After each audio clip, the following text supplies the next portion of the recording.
વડોદરા શહેરમાં વધતી વાહન ચોરીની ઘટનાઓ વચ્ચે સમા પોલીસ સ્ટેશનને મહત્વપૂર્ણ સફળતા મળી છે. સમા પોલીસ સ્ટેશન વિસ્તારમાં નોકરિયાત નાગરિકો દ્વારા પાર્ક કરેલી બાઇક અને એક્ટિવા ચોરી કરનાર રીઢા આરોપી રમેશ ઉર્ફે ગણપત ઉર્ફે લાલો કાંતિભાઈ ભાટિયાને પોલીસે ઝડપી પાડ્યો છે. આરોપી પાસેથી શહેરના વિવિધ વિસ્તારોમાંથી ચોરાયેલા કુલ 10 વાહનો કબજે કરવામાં આવ્યા છે. સાથે જ અત્યાર સુધીના 7 ગુનાઓનો ભેદ પણ ઉકેલાયો છે. પોલીસને ચોક્કસ બાતમી મળતા પૃથ્વીરાજ સર્કલ નજીક ચેકિંગ દરમિયાન આરોપીને નંબર પ્લેટ વગરની સ્પ્લેન્ડર મોટરસાયકલ સાથે ઝડપી પાડવામાં આવ્યો હતો.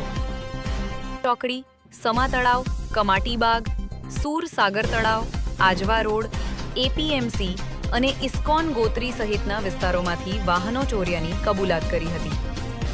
પોલીસે અંદાજે ₹3.13 લાખ કિંમતના 10 મોટરસાયકલ અને એક્ટિવા મોપેડ કબજે કરી આગળની કાયદેસરની કાર્યવાહી હાથ ધરી છે.